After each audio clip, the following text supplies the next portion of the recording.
يا مساء الخير على احلى متابعين. تعالوا بقى اقول لكم عملت ازاي طبق الكشري الجميل ده. عملته في البيت بكل سهوله بطريقه حلوه قوي. وقلت ازاي تعملي البصل بتاع الكشري يبقى مقرمش معاكي وهيطلع معاكي احلى من بتاع المحلات. وعملت برضو الشطه بتاع الكشري بطريقه حلوه قوي. والدقه برضو بتاع الكشري عملت دقه برضو بطريقه حلوه قوي. بصوا برضو القوام بتاع الصلصه حلو قوي. تعالوا بقى نشوف عملنا الحلاوه والجمال ده ازاي. اول حاجه معايا دول 3 بصلات كبار، انا مقطعهم بالشكل الطولي ده رفيعه خالص، حاولت ارفعه كده على قد ما اقدر. معايا حمص انا نقعيه بقالي 3 ساعات كده في ميه.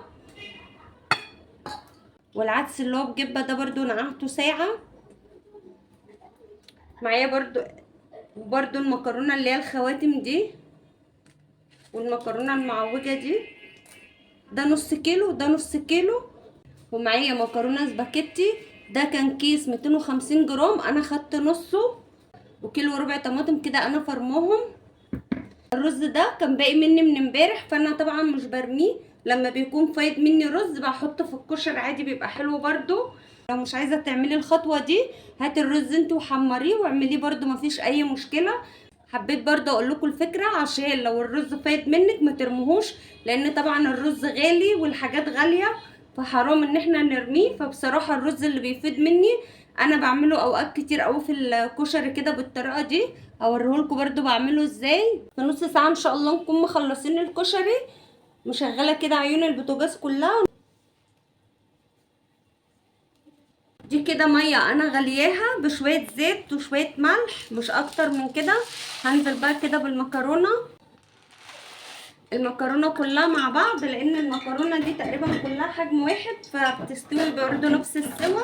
واحط برضو المكرونه الاسباجيتي كسرتها بالشكل ده. طبعا الكميات دي ترجع لكم، حابه تزودوا زودوا. هبدا بقى احط البصل شويه بشويه. البصل بتاع الكشري انا مش بحط عليه نشا ولا اي حاجه خالص، وهتشوفوه دلوقتي هيبقى مقرمش ازاي. هقول لكم الطريقه اللي انا بخليه مقرمش بيها. هنزل كده بنص الكميه.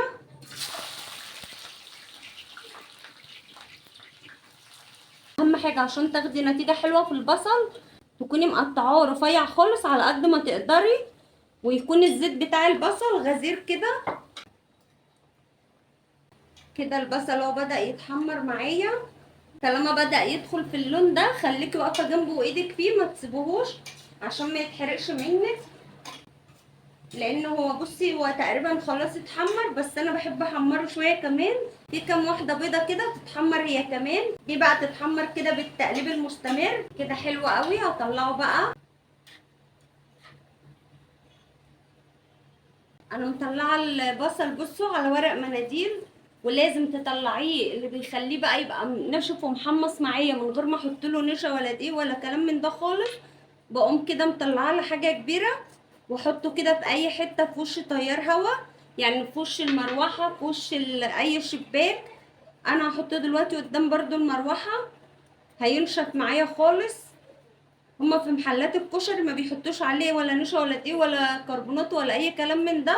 هما بيحطوه بيفرشوه كده ويحطوه في مكان هوا وبينشف معاهم وبيبقى حلو زي الفل. انا هعمل كده برضو. المكرونه برضو خلاص استوت معايا اهي، هطلعها هصفيها بقى وما بغسلهاش بميه، انا هصفيها بس.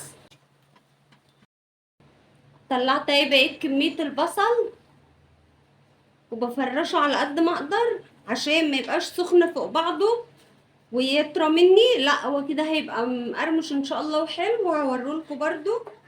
هحطه تاني قدام المروحه. عدس بجبه واستوى. انا بحب بصراحه اطلعه بيبقى فيه قرشه كده. المكرونه لما طلعتها انا قمت مطلعاها كده على صينيه واسعه عشان توقف التسويه بتاعتها وتبرد لان البخار برضو ممكن يكمل تسويه. وببقى عامله حسابي برضو مطلعاها يعني مش مستويه قوي برضو، نازله كده بشويه زيت من بتوع البصل دول.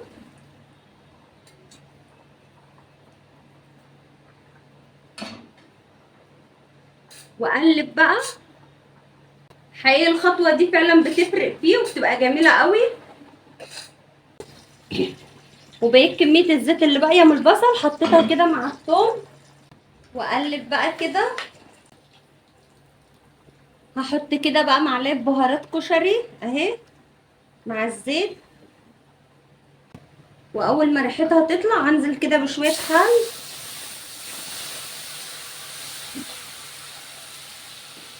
وبعدين انزل بقى بالطماطم اللي انا فرماها. هحط بقى معلقه ملح، انا مزوده الملح لان الملح ده مش بيحدق قوي. نص معلقه بهارات مشكله، نص معلقه فلفل اسود، نص برضو بابريكا، ربع معلقه شطه، معلقه سكر صغيره. واقلب بقى كله ده مع بعضه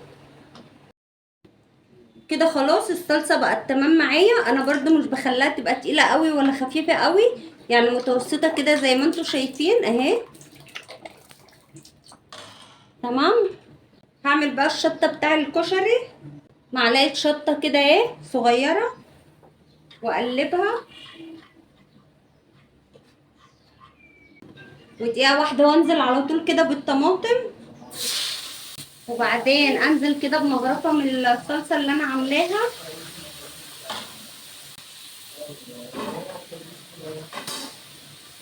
كده خلصت الشطه اهي بالشكل ده. هحطها بقى في الطبق.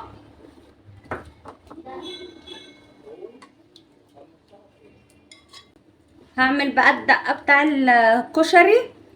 عصرت هنا ليمونه كبيره، وحطيت شويه ملح كده ونص معلقه ملح، واحط بقى كمون، وههرس بقى هنا توم بالشكل ده، فصين توم صغيرين كده. هرست كده هنا فصين توم، واقلب بقى، واحط بقى شويه ميه صغيرين.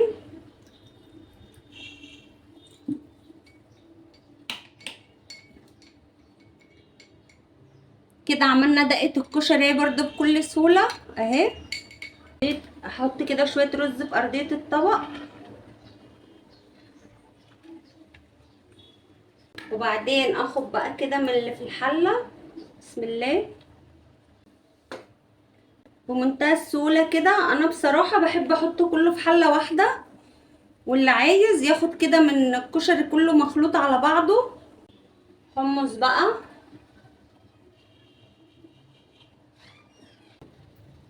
عايزه برضه اوريكم البصل بيتكسر في ايدي. بصوا لانه ناشف خالص، شايفين اهو بيتكسر في ايدي ازاي. حطيته في وش الهوا كده لحد ما خلصت، وخد القرمشه، ولا تحطي له نشا ولا اي حاجه تغير طعمه. هحط كده بقى شويه بصل هنا. كده خلصت طبق الكشري اهو بالشكل ده. حطيت بقى صلصه كده على الوش، والصلصه اهي برضه عشان لو حد حابب يزود، والشطه والدقه وكل الحركات بقى. جربوه بالطريقه الجميله دي، حقيقي فعلا هيعجبكم وهتلاقوا طعمه تحفه. الحله برضو بتاع الكشري بقوم حاطه عليها برضو شويه بصل، واقوم مقلبه كله برضو في طعم بعضه، عشان عشان المكرونه والرز والعدس وكله ياخد من طعم البصل. بجد الحركه دي برضو بتفرق معاه. جربوها وحقيقة هتعجبكم. اتمنى بقى ان الوصفه تكون عجبتكم. لو عجبتكم لايك وشير، وما تنسوش تشتركوا في القناه عشان يوصلكم كل جديد. اشوفكم بقى على خير في فيديو جديد.